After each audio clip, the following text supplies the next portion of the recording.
Assalamualaikum warahmatullahi wabarakatuh. Gimana kabarnya hari ini?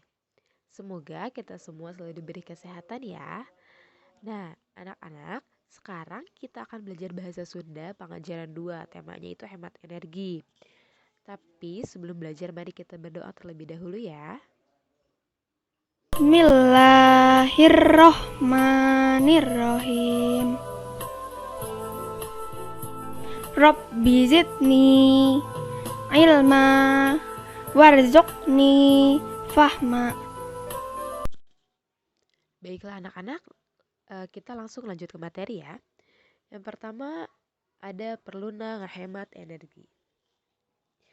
Hemat energi artinya ngurangan ngegunakan energi, misalnya listrik, cai, bensin, jeung sajabana kanggo hal anu teu aya manfaatna. Maksudnya, hemat energi ini mengurangi hal yang gak ada manfaatnya kayak menggunakan listrik, bensin dan lain-lain. Itu untuk yang tidak ada manfaatnya lebih baik ditinggalkan.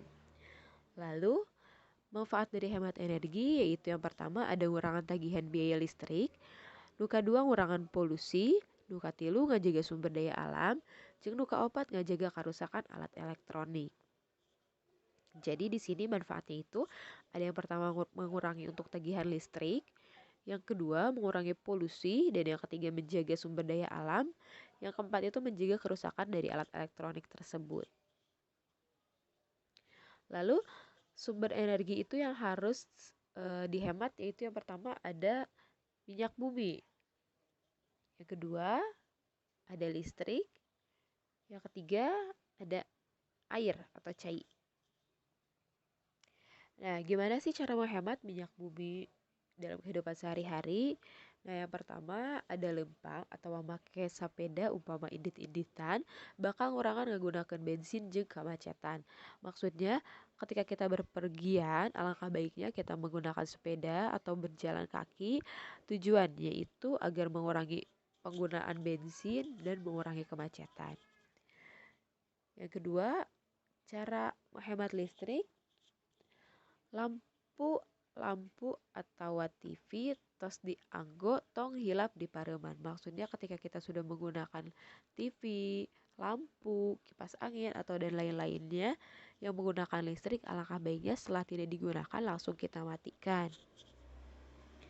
Yang selanjutnya cara menghemat air. Tutup keran cai sawaktos teu dianggo. Maksudnya ketika sudah tidak menggunakan air tersebut, alangkah baiknya langsung ditutup agar airnya tidak terbuang sia-sia. Lalu yang selanjutnya ada stiker. Stiker adalah salah satu media untuk menyampaikan pesan.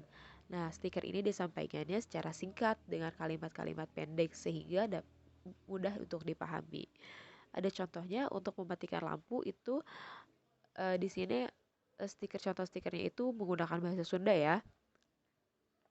Yang pertama ada keluar ti jamban pareman lampu. Maksudnya setelah kita keluar dari kamar mandi lampunya dimatikan. Karena tidak ada yang menggunakan lagi, alangkah baiknya kita matikan saja. Lalu hulungkeun anu perlu pareman anu teu perlu.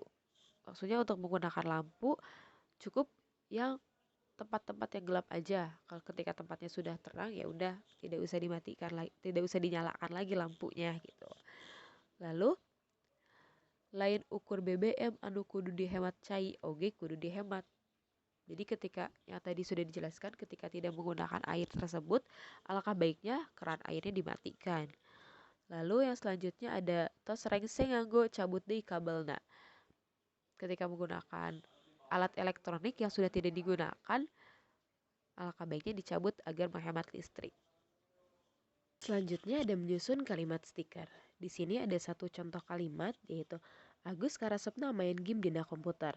Lamun main game, Agus tara ingat karena waktu. Tuluy bae main game nepi ka komputer teh panas. Nah, dalam satu kalimat ini kita bisa membuat kalimat stiker, yaitu stikernya itu main game cukup seminggu sekali. Hambur listrik. Sudah dijelaskan bahwa main game ini apalagi menggunakan komputer dia menggunakan listrik dan seharusnya kita hemat listrik ya. Lalu yang selanjutnya ada menggunakan tanda baca koma. Ada 5 contoh untuk penggunaan tanda baca koma. Yang pertama, midama keur bunga, ari gilang keur sedih. Yang kedua, lantaran dami gering, manehna teu sakola. Yang ketiga, Herman teu latihan voli, sabab ngadadak hujan. Yang keempat, anu dibeli ku dami teh buku, patlot, jeung panghupus. Yang kelima, ari manehna hayang dibere kelenci, hayam atawa japati. Nah, itu untuk penggunaan tanda baca koma.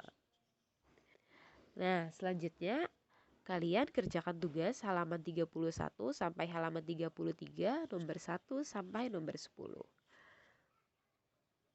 Sekian materi hari ini, semoga kalian dapat memahaminya. Kurang lebihnya mohon maaf. Wassalamualaikum warahmatullahi wabarakatuh.